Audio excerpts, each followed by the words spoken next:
This is Democracy Now!, democracynow.org, the War and Peace Report. I'm Amy Goodman with Aaron Mate. As we continue our look at the 10th anniversary of the Iraq invasion, we're joined now by Raed Jarrar, an Iraqi-American blogger and political analyst.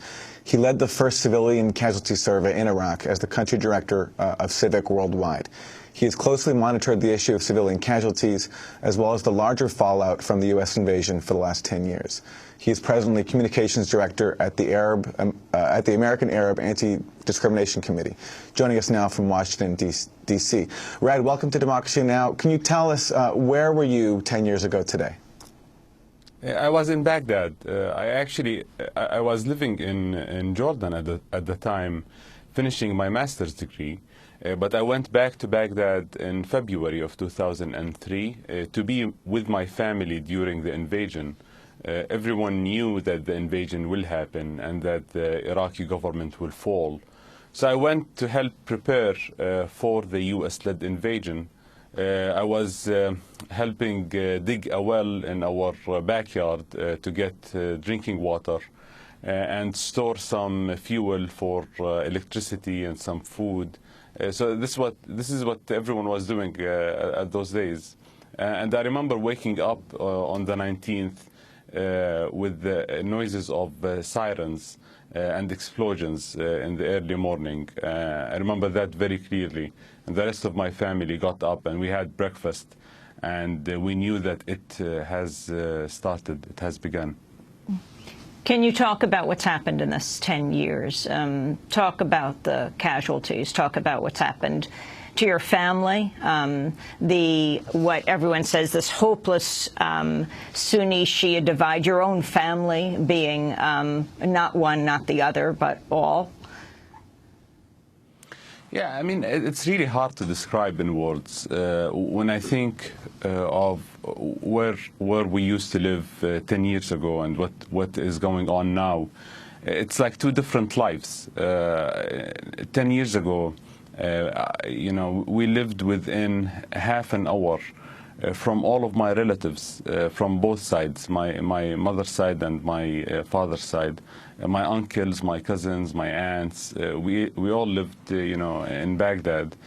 Now, I don't know a single person in the entire country. I don't know a single person in Iraq.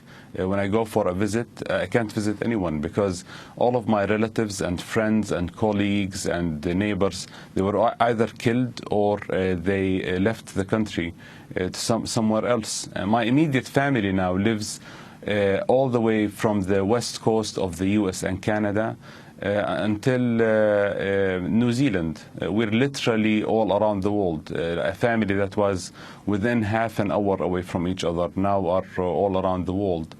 The toll on our family, of course, you know, was we're among the luckier ones because we didn't lose immediate family members.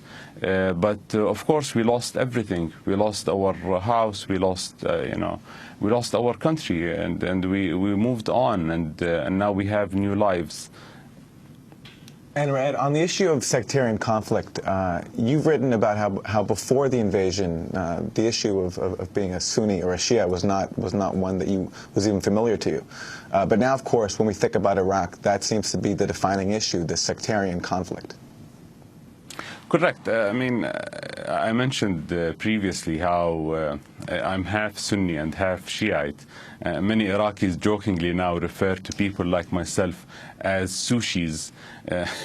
And, you know, like it's like getting, our community is getting smaller and smaller because there are less mixed marriages. Before 2003, I did not know who from my friends were Sunnis or Shiites, and we've never expressed any concerns. We've never heard any stories about this person being a Sunni or a Shiite. Not only from a personal experience, the example that I always give is the 55 deck of cards that was printed by the Pentagon and CIA when they went after the top 55 leaders in Iraq. 36 out of those 55 were Shiites. It's almost the same representation publicly. I mean, not to say that the former Iraqi government was all-inclusive and everyone was happy, but it was a dictatorship that was secular. So people's ethnic and sectarian affiliations were not really a part of that oppression. If you supported the government, you had a good life, and if you opposed it, regardless of your sectarian affiliation, you were destroyed, and your entire family was destroyed. Unfortunately, these things changed completely now. They changed because of two reasons. The first one is the complete destruction of the Iraqi national identity. There is no civic identity in Iraq anymore. So people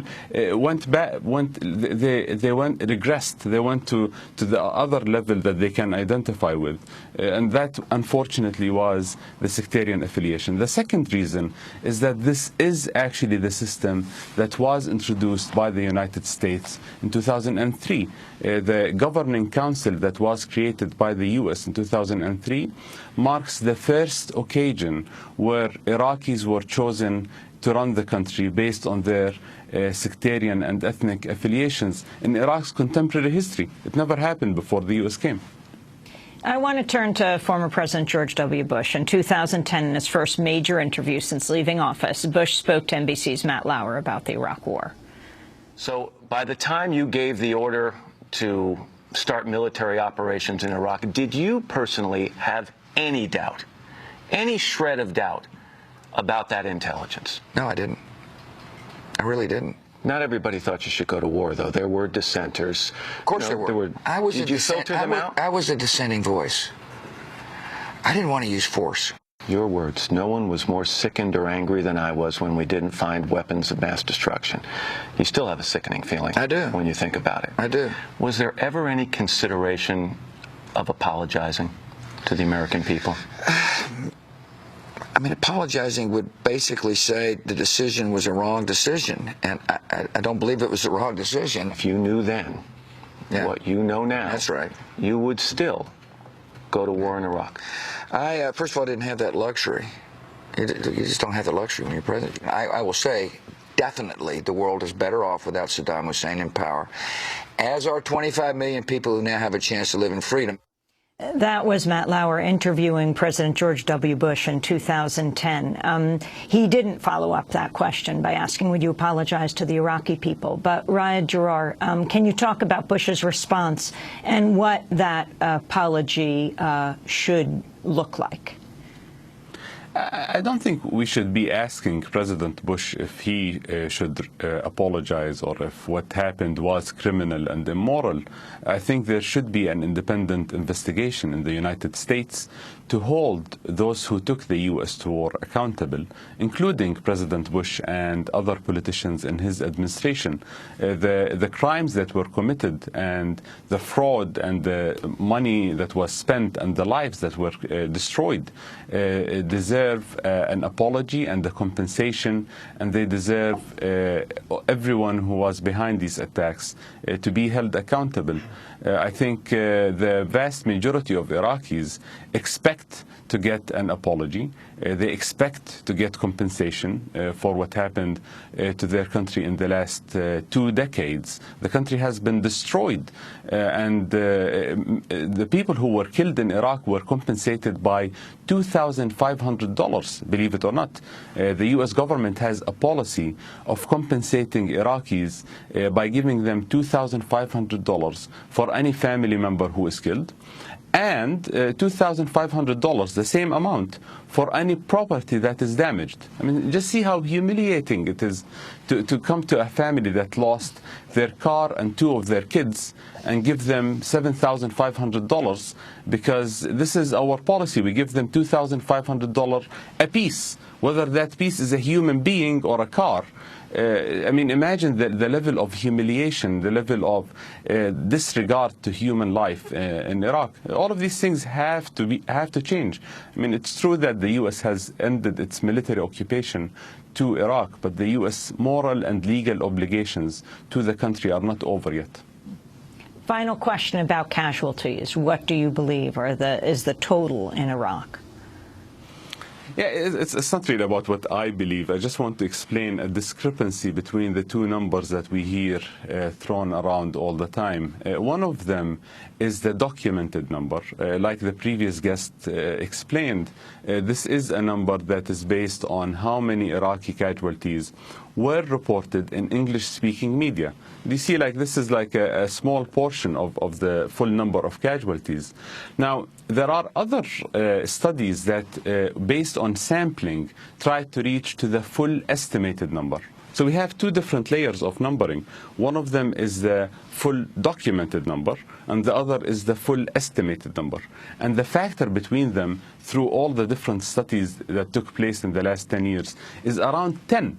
If we saw the factor, for example, between the Lancet study, or the two Lancet studies that were conducted by Johns Hopkins, at the time that the Lancet study found the number to be around, the full estimated to be around 655,000, Iraq body count was around 65,000 of documented numbers. There is a factor of 10. So now I think the agreed upon number among many of the observers of the Iraqi casualties is that the documented number is around 120,000, but then the full estimated number is somewhere in the area of 1.2 million. And the discrepancy between the two numbers is usually confusing, but I think once people know why we have these two numbers, it becomes easier to understand the full picture. Raed Jarrar, I want to thank you for being with us. Iraqi-American blogger, political analyst, communications director at the American Arab Anti-Discrimination Committee. Thanks so much for watching this report from Democracy Now!, your daily independent global news hour. We don't accept advertising or corporate funding, but rather rely on donations from viewers like you. Please make your contribution by visiting democracynow.org. We need your support today to keep bringing you this hard-hitting, in-depth reporting.